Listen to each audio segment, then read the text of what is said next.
नमस्कार साथियों, सुशील स्टडी में सभी मित्रों का बहुत बहुत स्वागत है। और जितने भी हमारे परिवार में नए सदस्य जुड़ते हैं उनका तो भैया ढेर सारा स्वागत है। मेरे प्यारे मित्रों, आज है 24 नवंबर 2020। 24 नवंबर 2020 से जितने भी महत्वपूर्ण सवाल बनेंगे, परीक्षा के पॉइंट ऑफ व्यू से जो भी अतिरिक्त जानकारी बनेगी उसे हम अच्छे से डिस्कस कर लेंगे। मुझे आशा है कि मेरे प्यारे मित्रों के पास पेन और पेपर इंडिया का और वर्ल्ड का मैप तो बिल्कुल एटलस सामने होगा। बहुत सारा वर्ल्ड का, विश्व का पूरा मैप का भ्रमण करेंगे। आइए मेरे प्यारे मित्रों, शुरू करते हैं आज का सेशन धमाकेदार तरीके से। पहला सवाल, हाल ही में G20 का कौन सा शिखर सम्मेलन संपन्न हुआ है? मित्रों को सिखाएंगे क्या है साहब G20 की कहानी। मेरे प्यारे मित्रों, आइए चर्चा करते हैं। पहले तो हम पेन ही ले लेते हैं। 15वां शिखर सम्मेलन हुआ है। कितने सवाल पूछे जा सकते हैं G20 से एग्जाम में, चर्चा कर लेते हैं मित्रों के साथ। G20 का जो 15वां शिखर सम्मेलन हुआ है, इसकी अध्यक्षता तो सऊदी अरब के किंग सलमान ने की है। फिर सवाल माइंड में आपके बनेगा, सर इसका कोई हेडक्वार्टर होता है क्या? उस जगह अध्यक्षता होती है? हमने कहा भैया बिल्कुल नहीं होता है इसका कोई भी हेडक्वार्टर, ना कोई इसका अध्यक्ष होता है। प्रत्येक वर्ष इसका अध्यक्ष बदला जाता है। मेरे प्यारे मित्रों, G20 की शुरुआत 1999 में हुई थी। पहला इसका जो सम्मेलन हुआ था वाशिंगटन डीसी में 2008 में हुआ था। 14वां जो इसका शिखर सम्मेलन है 2019 में जो हुआ था वो जापान में हुआ था। 15वां सऊदी अरब में हो चुका है। मेरे प्यारे मित्रों के माइंड में बन रहा होगा कि 16वां कहां पर होगा साहब? मेरे प्यारे मित्रों, 16वां इटली में होगा। 17वां याद करिए 2022 में इंडिया में होने वाला था, लेकिन 2023 में होगा। 2023 में भारत करेगा, 2022 में इंडोनेशिया करेगा, 2023 में फिर इंडिया करेगा, 2024 में ब्राजील करेगा। याद कर लेना मित्रों, कितने देश हैं मित्रों के माइंड में बन रहा होगा G20 में। हमने कहा कहीं ज़्यादा नहीं है, लेकिन देखा जाएगा तो भैया ये सम्मेलन तो इतना बड़ा है मित्रों। 19 तो इसमें देश हैं, और एक पूरा का पूरा जो यूरोप यूनियन है साहब वो है, उसमें भी बहुत सारे देश हैं। मेरे प्यारे मित्रों, आइए चर्चा कर लेते हैं मैप पर। मोदी जी तो आपको दिख गए होंगे साहब इसमें, बिल्कुल मित्रों को। नीचे कौन है ये भी दिख गए होंगे आपको, ठीक है ना। बढ़े आप आगे मेरे प्यारे मित्रों। देखिए जिस जगह पर ये पूरा का पूरा वर्ल्ड का मैप है, जहां जहां डार्क दिख रहा है, ये साहब पूरे के पूरे G20 के हिस्सा है। मेरे प्यारे मित्रों, अपना बालक है ना, उस पर तो डार्क है ही नहीं है, वो तो इसका है ही नहीं है साहब हिस्सा। आइए मित्रों, सऊदी अरब भी घुमा देते हैं, क्योंकि हमारे इस परिवार में रोजाना बहुत साथी नए जुड़ते हैं। बिल्कुल चर्चा करेंगे। ये है साहब अपना अरब सागर। ये वाला तो बच्चा दिख ही गया होगा, हमने बिल्कुल दिख गया। यहाँ से निकलता है सीपैक, जिसे हम कहते हैं चाइना पाकिस्तान इकोनॉमिक कॉरिडोर। मेरे प्यारे मित्रों, यहाँ पर बनाते हैं साहब ग्वादर पोर्ट। चाइना जो है ना, यहाँ ग्वादर पोर्ट डेवलप करता है पाकिस्तान में। भैया पाकिस्तान कहता है इंडिया वालों से, आप सेंट्रल एशिया जाओगे ना, हम आपको निकल ही नहीं नहीं देंगे, क्योंकि इंडिया के बिल्कुल बगल में है मेरे प्यारे मित्रों। और इंडिया वालों ने कहा साहब तुम ग्वादर बनाओगे ना, तुम्हें हम बाईपास कर देंगे और ईरान में चाबहार पोर्ट बना देंगे। याद रख लेना मेरे प्यारे मित्रों, यहाँ पर पोर्ट बना दिया है, यहाँ से साहब आराम से रेल लाइन बिछा दी है मित्रों, और इस रेल लाइन से साहब हमने आगे के लिए अपना रोड बना दिया है, जिसे हम गारलैंड हाईवे कहते हैं। यहाँ तक तो हम जहाज से लेकर के सामान आएंगे, फिर आराम से साहब ट्रेन से पहुंचा देंगे, फिर आराम से भैया आगे सेंट्रल एशिया के लिए हम हाईवे से निकल जाएंगे। कोई दिक्कत नहीं है, बाईपास बहुत अच्छा है मेरे प्यारे मित्रों। ईरान तो हमने बहुत बार चर्चा कर ली है साहब। ईरान को जो पैसा दिया है ना, ये तो दुनिया को समझ आ ही चुका है साहब कौन दे रहा है। इसकी मुद्रा इतनी डिवैल्यूट हो चुकी है, लेकिन पैसा तो साहब बड़ी बड़ी बातें करता है। हाथ तो साहब किसी ड्रैगन का है इसके ऊपर। मेरे प्यारे मित्रों, ये है जो कैस्पियन सागर दिख रहा है ना, ये तो सवाल पूछा ही जाएगा। क्यों? अजरबैजान आर्मेनिया में एक स्थान है, कमेंट बॉक्स में नाम बताएंगे हमारे सभी मित्र। यहाँ पर बहुत सारा झगड़ा चल रहा था, लग रहा था साहब कि तृतीय विश्व युद्ध होने वाला है, लेकिन रसिया वाले जो व्लादिमीर पुतिन निकल करके आए, उन्होंने यहाँ भैया शांति स्थापित कर दी। अच्छा काम किया ना मेरे प्यारे मित्रों। तो यहाँ से सवाल कैसे घुमा घुमा करके पूछे जाएंगे। बताइए साहब, आर्मेनिया की राजधानी क्या है? अजरबैजान की राजधानी क्या है? कौन कौन से देश कैस्पियन सागर से सीमा लगाते हैं मेरे प्यारे मित्रों? सभी को पता है। रसिया लगाता तो है, अजरबैजान लगाता तो है, ईरान है, तुर्कमेनिस्तान है, इधर साहब कजाकिस्तान है। मेरे प्यारे मित्रों, तुर्की में तो भूकंप भी आया था। ये है साउथ सी ऑफ अजोव सागर। फिर ये ब्लैक सागर है, ब्लैक सागर में तो बहुत सारे भंडार खोजे गए थे ना, पता है ना तुर्की वाले, तुर्की भी तो चर्चा में बहुत था।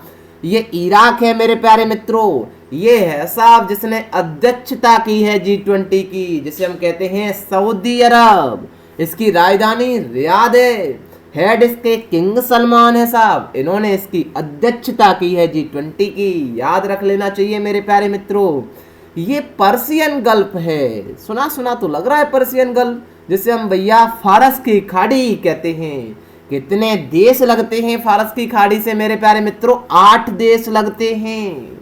इसमें भैया इन्होंने एक GCC का निर्माण किया है। इसमें 6 देश हिस्सा हैं, ईरान और इराक इसका हिस्सा नहीं है। बहुत सारी जानकारी मित्रों को बता दी। हाल ही में किसे इंटर पार्लियामेंट्री यूनियन जिनेवा के एक्सटर्नल ऑडिटर के रूप में चुना गया है? मेरे प्यारे मित्रों, गिरीश चंद्र मुर्मू को चुना गया है। ये साहब 14वें नंबर के CAG बनाए गए थे। ये उपराज्यपाल थे जम्मू कश्मीर के, वहां से इन्हें CAG बना दिया गया था गिरीश चंद्र मुर्मू को। फोटो देखिए। अब इन्हें जिनेवा में एक्सटर्नल ऑडिटर के रूप में चुना गया है। कहां पर है जिनेवा? मित्रों को आज हम भैया दर्शन करा ही देते हैं। पूरा यूरोप का क्यों लोड लेते हो इस परिवार में आने के बाद? मेरे प्यारे मित्रों, चलिए हम फ्रांस की यात्रा की तरफ चलते हैं। ये स्पेन है साहब। पेन तो दूसरे सवाल पर ही साथ छोड़ जाता है। स्पेन के बगल में पुर्तगाल दिख रहा होगा मित्रों। चल जाए यार, थोड़ा बहुत तो ऐसा ना किया कर भाई, ठीक है ना। ये है साहब पुर्तगाल, पुर्तगाली आए थे ना अपने यहाँ। ये स्पेन है। इधर अटलांटिक सागर है, जिसे हम एस आकार का सागर कहते हैं। हाँ बिल्कुल पता है ना मित्रों को, क्योंकि चर्चा बहुत दिन करते हैं, पहले से ही की है। यहाँ से होकर के ये जिब्राल्टर संधि पड़ती है। ये भूमध्य सागर है मेरे प्यारे मित्रों, याद करिए। यही तो इटली है जिसे 2021 में G20 के लिए भैया अध्यक्षता के लिए नॉमिनेट किया गया है मेरे प्यारे मित्रों। ये स्विट्जरलैंड है साहब, बीच में दिख गया होगा। किस किस से सीमा लगाता है? जर्मनी से, ऑस्ट्रिया से, इटली से और फ्रांस से। जिनेवा में बहुत हेडक्वार्टर हैं। बताइए एक बार कौन कौन से हैं? WTO का है, WHO का है, और साहब ये अभी इन्हें गिरीश चंद्र मुर्मू को भी चुना गया है यहाँ पर इनकी पार्लियामेंट्री में, ठीक है। द नीदरलैंड ऊपर है मेरे प्यारे मित्रों। ये बेल्जियम है। नीदरलैंड में अंतर्राष्ट्रीय न्यायालय है। नॉर्वे तो भैया चर्चा में रहता है, ये मित्रों को पता है, क्योंकि यहाँ नोबेल दिए जाते हैं शांति के। ये स्वीडन है साहब, यहाँ पर भी नोबेल दिए जाते हैं। फिनलैंड तो पता नहीं किस चक्की का ही आटा खाता है साहब, इसकी तो कहानी निराली है। जितने भी सस्टेनेबल गोल बनाए हैं ना हमने 17, जिसका टारगेट है 2015 से 30, पहला नंबर पर आ जाता है साहब। ये तो गजब का काम कर देता है मेरे प्यारे मित्रों। ये एस्टोनिया भी सुना होगा, लाटविया भी सुना होगा, और ये लिथुआनिया और बेलारूस की कहानी तो साहब यहाँ लुकाशेंको हैं। ये कहते हैं कि मेरे जिंदा होते हुए कोई राष्ट्रपति बन ही नहीं सकता है साहब। ये वाला जो हरा वाला क्षेत्र है ना, यहाँ पर तो कभी हमने पहले से आपको पता हो ओपन स्काई ट्रीटी चलाई थी। हाँ साहब, ये रसिया का क्षेत्र है जिसका नाम है कालिनिंग्राड क्षेत्र मेरे प्यारे मित्रों। ये है साहब पोलैंड। याद है ना मित्रों, बहुत कहानी सुनाई है, चर्चा करेंगे किसी दिन और तसल्ली से। बढ़े आगे। नेविगेशन उपग्रह प्रणाली, अरे सार नेविगेशन की बात की जाएगी। IMO इंटरनेशनल मैरीटाइम ऑर्गेनाइजेशन से मंजूरी प्राप्त करने वाला भारत कौन सा देश बन गया है? गर्व करिए इंडिया पर मेरे प्यारे मित्रों, प्राउड फील होना चाहिए। चौथा देश बन गया है साहब। बात तो ऐसी है मेरे प्यारे मित्रों, इसकी बहुत ही निराली है। यदि एक शब्द में कहकर के निकला जाए तो एक IRNS सुना होगा मेरे प्यारे मित्रों। IRNSS, भैया पेन जैसा भी चलता है कर देते हैं काम। Indian regional navigation satellite system. मेरे प्यारे मित्रों याद कर लेना, जिसका नाम हमने दिया है साहब नाविक। बात तो साहब 1999 के कारगिल युद्ध की है मेरे प्यारे मित्रों। अमेरिका है ना, जिससे हमने मित्रता तो इतनी कर ली है, लेकिन 1999 में जब कारगिल का युद्ध हुआ था तब हम इनका जीपीएस यूज करते थे। अभी जो जीपीएस इनका यूज करते हैं, तब मेरे प्यारे मित्रों हमने अमेरिका वालों से कहा आपके पास तो सारी लोकेशन है ही, क्योंकि जीपीएस आपका है, तो भैया हमें ये बता दो हमारे सैनिक को कि ये जो आतंकवादी हैं जो ये हमला कर रहे हैं ये किस जगह पर बैठे हैं। पॉइंट भी नोटेड मेरे प्यारे मित्रों। अमेरिका ने मना कर दिया था साहब, हम बिल्कुल नहीं बताएंगे क्योंकि पाकिस्तान हमारा मित्र है साहब। तो अटल बिहारी जी ने कहा था कोई दिक्कत नहीं है, आप मत बताना। हम आज ये कसम खाते हैं कि आपके तरीका से अपना हम जीपीएस बनाएंगे। समझ में आया मेरे प्यारे मित्रों? तो ये जो नाविक है जिसे हम IRNSS कहते हैं, ये क्या है? ये हमारा स्वदेशी जीपीएस है। फिर सवाल बना सर मंजूरी कहाँ से मिली है? हमने कहा ये समुद्री है ना साहब, ये जो इंटरनेशनल मैरीटाइम ऑर्गेनाइजेशन समुद्री संगठन है ये मंजूरी देता है। किसकी मंजूरी देता है ये भी सवाल बना। हम बताएंगे मित्रों, ये जितने भी आपके जहाज आते हैं, क्योंकि समुद्र के नियम कुछ अलग ही हैं, तो ये साहब आते हैं तो अभी तो आपको पता चल जाता है कि आप आगरा जाएंगे, आप कहीं पर लखनऊ जाएंगे साहब, आगरा इतने किलोमीटर है, लेकिन पानी के अंदर जो काम हो रहा है ना साहब, वहाँ तो कोई बोर्ड नहीं लगा है, वहाँ पर जीपीएस से ही काम किया जाता है। तो हम अभी तक तो मेरे प्यारे मित्रों जो यूज करते थे अपना जो जीपीएस, लेकिन अब हमने अपना बना लिया है स्वदेशी। ये जो नाविक नाम है इसे हम यूज करेंगे। और भैया ये जो संगठन है इसने हमें मंजूरी दे दी है, इसका मतलब है कि हमारी जो भी 1500 की इसकी रेंज है, इस सीमा में कोई भी यदि आता है जहाज और वो यदि हमारा नाविक यदि भैया यूज करना चाहता है लोकेशन लेने के लिए तो बिल्कुल कर सकता है, क्योंकि मंजूरी मिल चुकी है साहब। ठीक है ना? ये कहानी थी मेरे प्यारे मित्रों, स्वदेशी अपना जीपीएस है साहब। कहानी निराली है, 1500 रेंज में है, चौथा देश बन गया है इंडिया। जीपीएस किसका है? तो ये साहब अमेरिका का है, और जो वो गिलानोस नाम से है वो रसिया का है, और बाइडू नाम से मेरे प्यारे मित्रों चाइना का है। चाइना किस नंबर पर है? तो ये तीसरे नंबर पर, दूसरे पर रसिया है और पहले पर अमेरिका है। चौथे पर हम प्राउड फील करिए हमारे इंडिया वाले लोग बन चुके हैं, हम इंडिया के हैं मेरे प्यारे मित्रों। ठीक है ना? तो प्राउड तो करना ही चाहिए। 7 सैटेलाइट लॉन्च किए गए हैं, इसमें यह भी पता होना चाहिए 36,000 किलोमीटर ऊंचाई पर तो लगे हैं साहब। ये देखिए बिल्कुल ऑर्बिट में चक्कर लगा रहे हैं। ठीक है, बड़े आगे बिल्कुल। हाल ही में वातायन लाइफ टाइम अचीवमेंट अंतर्राष्ट्रीय पुरस्कार किसे प्रदान किया गया है? तो शिक्षा मंत्री हैं रमेश पोखरियाल निशंक। सभी मित्रों को पता होना चाहिए, अभी जो शिक्षा, ये जो आपका जो MHRD मिनिस्ट्री था, इसे मानव संसाधन विकास मंत्रालय, इसे बदल करके शिक्षा मंत्रालय कर दिया गया है। उनके मंत्री हैं रमेश पोखरियाल निशंक। इन्हें दिया गया है साहब ये वातायन लाइफ टाइम अचीवमेंट अंतर्राष्ट्रीय पुरस्कार। ये संस्था है ब्रिटेन की। ठीक है, उन्होंने दिया है। ए ऑप्शन बिल्कुल सही है। बड़े आगे। हाल ही में भारत ने किस देश के साथ सिटमैक्स 20 संयुक्त नौसैनिक अभ्यास किया है? अरे साहब बहुत सारे अभ्यास होते हैं। बिल्कुल कल ही एक चर्चा की थी कारपेट की मेरे प्यारे मित्रों। ये जो कारपेट किया था वो थाईलैंड के साथ किया था। बैंकॉक घोषणा पत्र तो याद ही होगा ना अपने मित्रों को। लेकिन जो सिटमैक्स किया है ना हमने, ये सिंगापुर, थाईलैंड और इंडिया ने मिलकर के किया है। कहां पर किया है? अंडमान निकोबार में किया है। अंडमान निकोबार हमने अपने मित्रों को मल्टीपल टाइम पूरा बताया ही है, लेकिन हम आज अभ्यास और बता देंगे, क्योंकि ये अभ्यास जरूर एग्जाम में पूछे जाएंगे। किसके साथ किया है? सिंगापुर के साथ किया है। आइए चर्चा कर लेते हैं। पहले तो सिंगापुर है कहाँ पर मेरे प्यारे मित्रों, ये है साहब मलेशिया। मलेशिया के नीचे छोटा सा है ये सिंगापुर।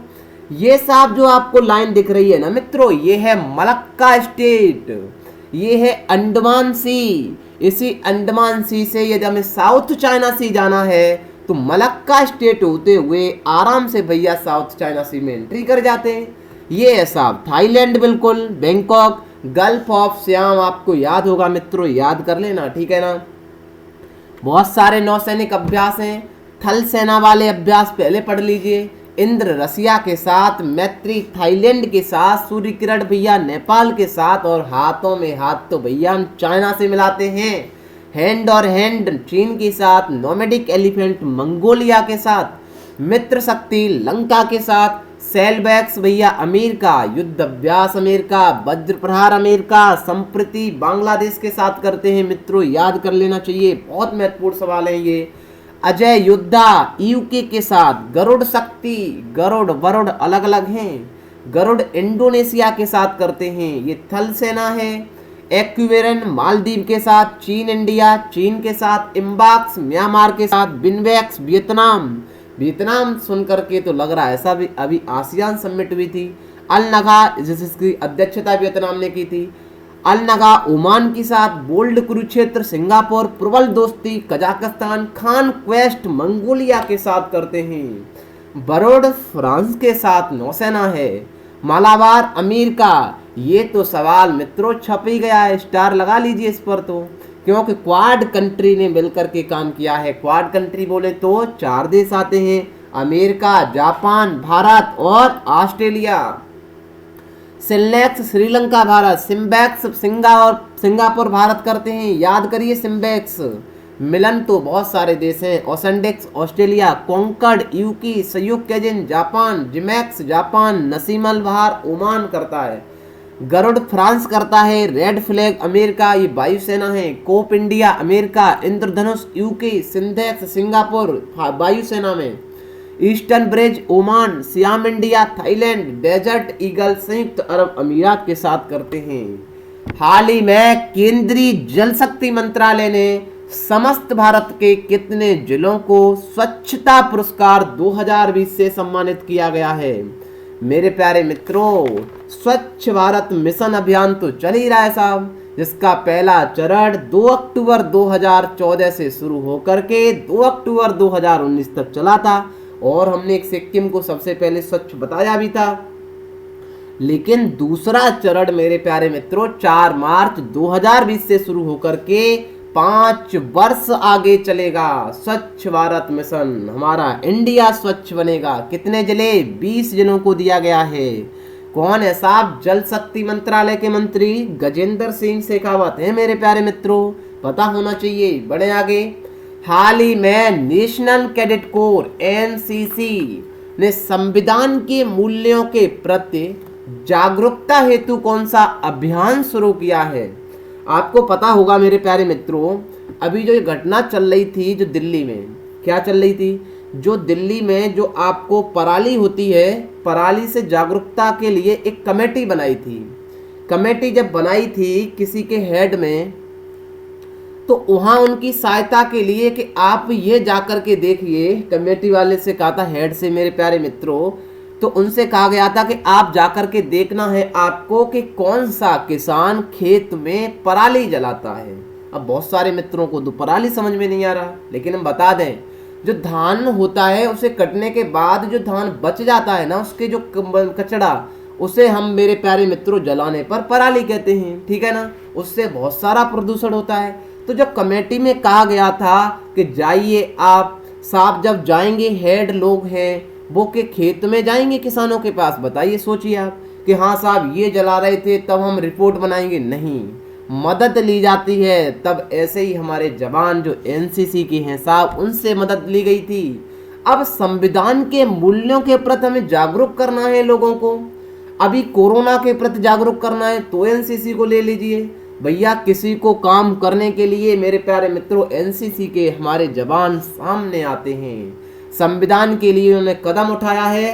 18 नवंबर से 1 महीना तक ये आगे चलेगा मेरे प्यारे मित्रों। तो पता होना चाहिए।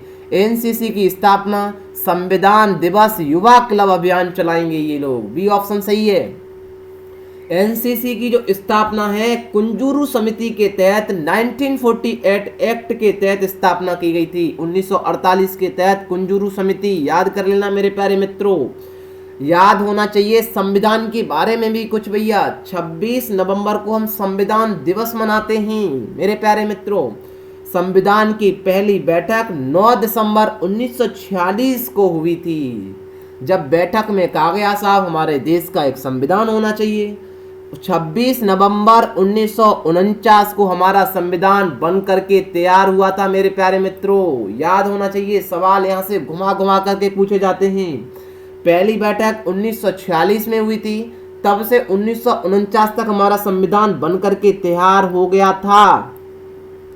26 नवंबर 1949 को ही संविधान का जो दूसरा भाग है, जिसमें हम सिटीजनशिप की बात करते हैं, नागरिकता की बात करते हैं, उसे लागू कर दिया गया था। तो सवाल बनता है, बताइए हमारा संविधान कब से अपनाया गया था? यदि शब्द अपनाया आ जाए तो आप आंसर लगाएंगे 26 नवंबर 1949 मेरे प्यारे मित्रों, क्योंकि हमने यहां से अपनाना शुरू कर दिया था, लेकिन पूर्ण लागू नहीं किया गया था। पॉइंट भी नोटेड मेरे प्यारे मित्रों।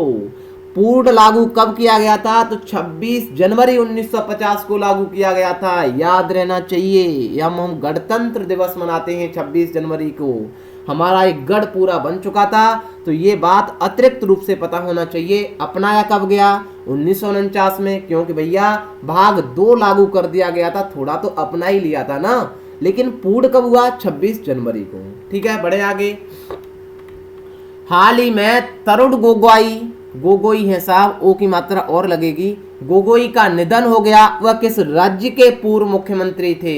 मेरे प्यारे मित्रों, असम के पूर्व मुख्यमंत्री थे। 2001 में ये पहली बार मुख्यमंत्री बने थे, तरुण गोगोई जी। ठीक है, इनका निधन हो गया है। हमारा पूरा सुशील परिवार भी इनको श्रद्धांजलि अर्पित करता है साहब। ये हैं तरुण गोगोई जी, देख लीजिए। असम की तो बात ही साहब निराली है, आए दिन ऊधम बहुत मचाता रहता है साहब। सुनिए मेरे प्यारे मित्रों असम की कहानी। कल ही हमने अपने मित्रों को कहानी बताई थी कि यहाँ से भैया यांगपो शांगपो कैलाश मानसरोवर से निकलती है एक नदी, जिसे हम भैया इंडिया वाले कहते हैं ब्रह्मपुत्र नदी। असम से होकर के जाती है, बंगाल की खाड़ी में गिर जाती है। पता है ना साहब, बिल्कुल पता है। इस पर दुनिया का सबसे बड़ा रिवर आइलैंड, जिसे हम माजुली द्वीप कहते हैं मेरे प्यारे मित्रों, ये वही तो असम है साहब, जहां पर माँ कामाख्या जी का मंदिर है। चलेंगे ना किसी दिन घूमने? सपने तो पूरे कर लीजिए पहले साहब, बिल्कुल पसीना बहाना सीखिए मेरे प्यारे मित्रों। ये असम है साहब। यहाँ एक सिंगेड़ा और पाया जाता, हमने ऐसा सुना है, काजीरंगा नेशनल पार्क, पता है ना। यहाँ अभी आग भी लगी थी, कुछ सुना हो? बिल्कुल लगी थी मेरे प्यारे मित्रों, बुझ भी चुकी है। किस किस से सीमा लगाता है असम? अरुणाचल प्रदेश से लगाता है, नागालैंड से लगाता है, मणिपुर से लगाता है, मिजोरम से भी लगाता है, त्रिपुरा से, मेघालय से। मेघालय में एक मशरूम पाया गया है सर, अभी चमकता हुआ मशरूम मेरे प्यारे मित्रों। ठीक है, बड़े आगे। असम की राजधानी दिसपुर है, राज्यपाल जगदीश मुखी हैं। असम में अभी योजना चल रही थी किसान रथ मोबाइल है, पुरानी योजना संयम को फिर शुरू कर दिया गया है। अरुणोदय योजना सबसे बड़ी असम की योजना थी, ये भी अतिरिक्त पता होना चाहिए। लोकसभा 14, राज्यसभा 7, विधानसभा 126, राष्ट्रीय उद्यान डेरबू साइकोवा, काजीरंगा, मानस, नामेरी, मुख्यमंत्री सर्बानंद सोनोवाल है साहब। हाल ही में किस राज्य ने पोषित परिवार, परोसित परिवार, पोषित होगा परिवार, कुपोषितों को ढूंढा जाएगा, तब उन्हें पोषित किया जाएगा, ऐसा अभियान तो भैया मध्य प्रदेश सरकार ही कर सकती है साहब। बी ऑप्शन सही है, क्योंकि ये तो रोको और टोको और ठोको बाद में अभियान चला सकती है, चप्पल जूते चला सकती है साहब। ये तो काम अच्छा है मेरे प्यारे मित्रों। भोपाल इसकी राजधानी है। यहाँ पर भोज ताल है साहब, बहुत ही ज्यादा फेमस है। किसी दिन चलेंगे घूमने से भी साहब, इससे भी मुलाकात कर ही लेंगे। ठीक है, ये है मध्य प्रदेश। किस किस से सीमा लगाता है? मित्रों को तो दिख ही रहा है सामने। उत्तर प्रदेश से लगाता है, राजस्थान से लगाता है, गुज्जू भैया के साथ भी तो सीमा साझा करता है साहब। ये महाराष्ट्र से भी लगाता है, और मेरे प्यारे मित्रों छत्तीसगढ़ से भी सीमा साझा करता है। आइए मध्य प्रदेश घुमा देते हैं। राजधानी भोपाल, राज्यपाल आनंदीबेन पटेल, मुख्यमंत्री शिवराज सिंह चौहान, राष्ट्रीय उद्यान। ये तो पन्ना तो साफ पेपर में आएगा मेरे प्यारे मित्रों, इसे तो छाप ही लेना। पन्ना कहाँ पर है? सतपुड़ा, बांधवगढ़, कान्हा, माधव, ये सब बताया है। गांधी सागर बांध चंबल नदी पर बनाए। चंबल किसकी सहायक है? यमुना की। चंबल की कौन कौन सहायक है? बनास, पार्वती, काली सिंध, बरगी बांध और इंदिरा सागर बांध नर्मदा नदी पर है। मध्य प्रदेश का करंट अफेयर बहुत है साहब। जीवन अमृत योजना इम्यूनिटी बढ़ाने के लिए। जीवन शक्ति योजना मास्क महिलाएं बनाएगी, फिर रोको टोको अभियान में बांटेगी, और नहीं माने तो बाद में ठोको अभियान भी चलाने वाले हैं ये लोग। संकल्प योजना बुजुर्गों की सहायता। सबसे खराब शिशु मृत्यु दर। रेडियो स्कूल झाबुआ जिले से दीदी बहन सेवा शुरू की गई थी प्रेग्नेंट महिलाओं को मदद देने के लिए।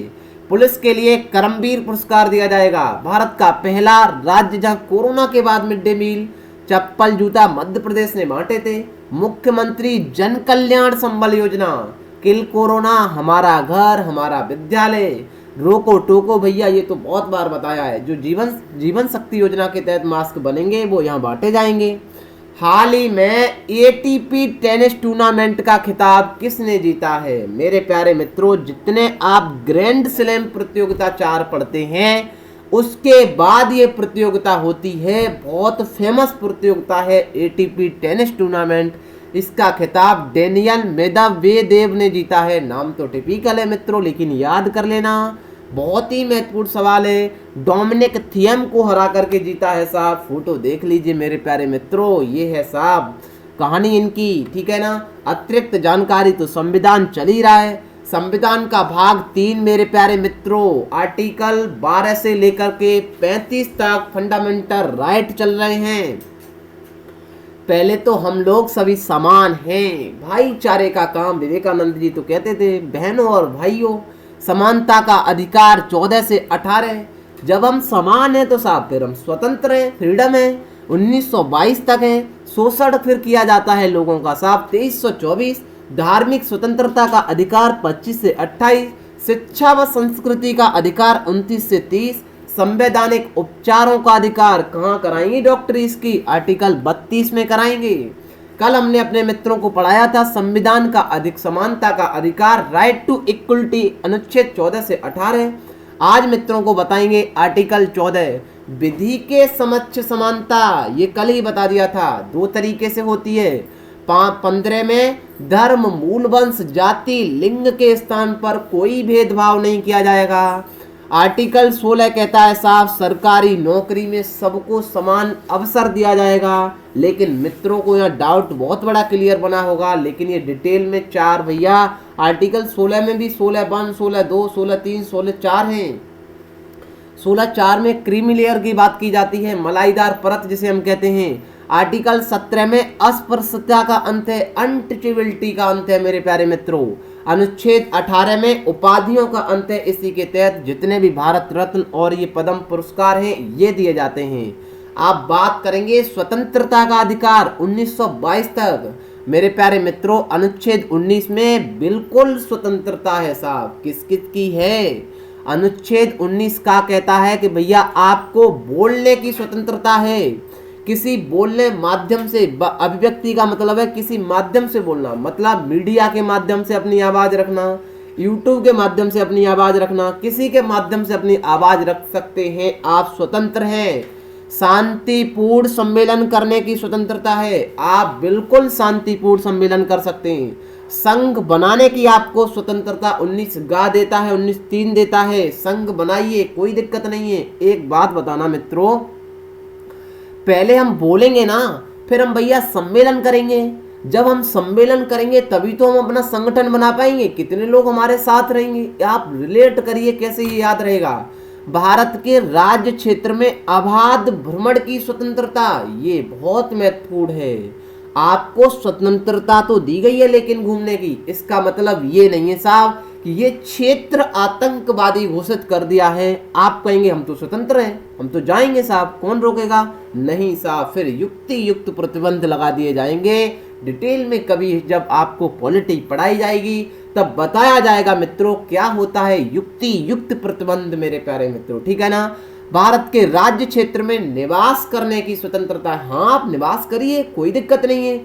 चल व अचल संपत्ति अर्जित करने की स्वतंत्रता, हाँ आपका संपत्ति पर अधिकार था, लेकिन जब हम किसी को रोड बनाएंगे ना साहब, अब आपको तो अधिकार दे दिया, लेकिन जब कोई हाईवे निकलेगा तो आप तो खड़े हो जाएंगे, साहब हमारा तो अधिकार है, हम नहीं दे रहे रोड, तो फिर रोड बनेगा कैसे, हम नहीं दे रहे जगह तो रोड बनेगा कैसे। यहाँ बहुत बड़ा विवाद था मेरे प्यारे मित्रों, तब इसे हटा दिया गया कि साहब आपका संपत्ति पर कोई अधिकार नहीं है। 44वां संविधान संपत्ति पर अधिकार है, लेकिन लगता है ये संपत्ति राष्ट्र हित के लिए है तो आपको देनी पड़ेगी साहब। 1978 द्वारा इसे निरसित कर दिया गया, ठीक है। मैं कम शब्दों में आपको समझा रहा हूं।